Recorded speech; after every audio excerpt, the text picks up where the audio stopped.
had bypass surgery in 2008, and as a result of that, I have recurring AFib. It's not uncommon after quadruple bypass surgery, and it usually doesn't cause me any problem whatsoever, but one bad episode, I ended up in the hospital.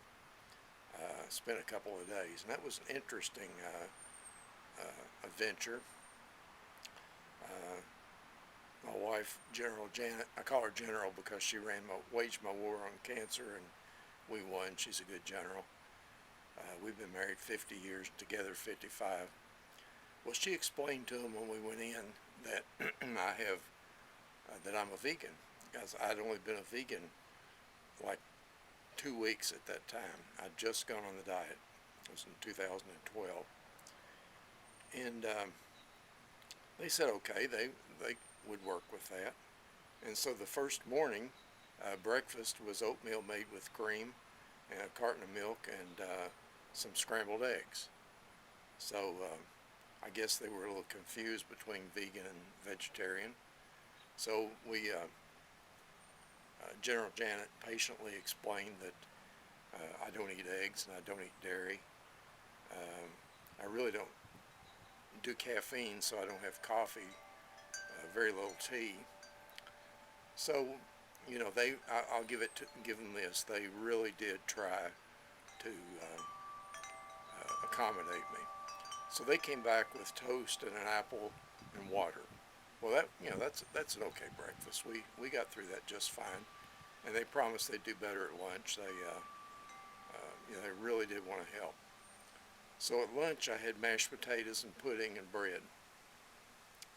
Well, the mashed potatoes probably had dairy in them, I would guess. The pudding probably had dairy in it. And so Janet went out and got me some fruit and brought me fruit back, and we got through lunch just fine.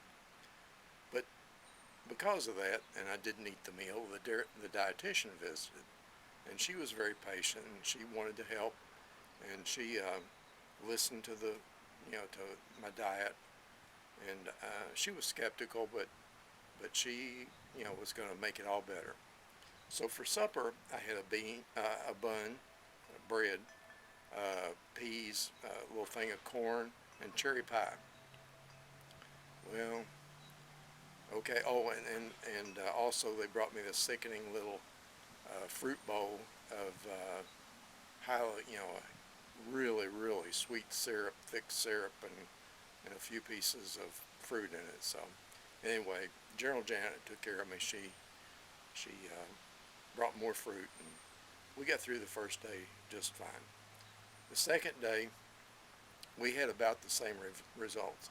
Now, I'm in a university hospital, and so you would think they would be pretty knowledgeable about these things. But I thought the nurse summed it up really well.